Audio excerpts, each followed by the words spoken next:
തോന്നോ? ഭയങ്കര സന്തോഷം തോന്നോ? ആൾക്കാർക്ക് ഇതൊക്കെ ഭയങ്കര ഇഷ്ടമായെന്ന് തോന്നോ? നിങ്ങൾക്ക് നാണം ഉണ്ടോ തോന്നുന്ന ഈ സിനിമ കണ്ടിട്ട് പറയും? സാറേ, ഇതില് ആരാണ് ശരി ആരാണ് തെറ്റെന്നുള്ളത് എനിക്ക് ഒരു തരത്തിലും പിടികിട്ടിയില്ല. അതുകൊണ്ട് തന്നെ ഞാൻ ഇത് ശരിയും തെറ്റിന്റെ കാര്യമൊന്നല്ലേ ചോദിച്ചു. അനുമോളുടെ കൂടെ നിന്ന് വളരെ പ്രോഗ്രസീവ് ആയിട്ടുള്ള ആളുകളെന്ന് സ്വയം ചിന്തിക്കുന്ന നിങ്ങൾ ഇങ്ങനൊരു ആക്ടിന്റെ കൂടെ നിൽക്കാൻ എന്താ കാര്യം? പൊതുപ്പെടുത്തുണ്ടോ നിങ്ങളല്ലേ?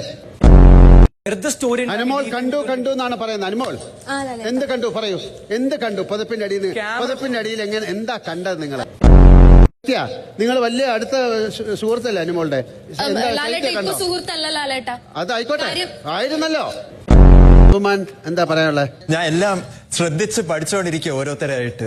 അപ്പോഴത്തേക്ക് സമയം കഴിഞ്ഞു, അതിനുള്ള സമയമൊന്നുമില്ല. ശ്രദ്ധിച്ച് പഠിക്കാതെ വലിയ പരീക്ഷയൊന്നുമില്ല. ലാലേട്ടാ, കുറച്ച് ദേഷ്യം കൂടുതലാണോ? ദേഷ്യം കുറച്ച് കൂടുതലാണ് ലാലേട്ടാ. കൺട്രോൾ ഞാൻ അല്ലല്ല, എനിക്ക് വേണ്ടി കൺട്രോൾ ചെയ്യാം. ദേഷ്യം കൂടുന്ന ആൾക്കാരെ എങ്ങനെ ഡീൽ ചെയ്യാൻ നമുക്കറിയാം.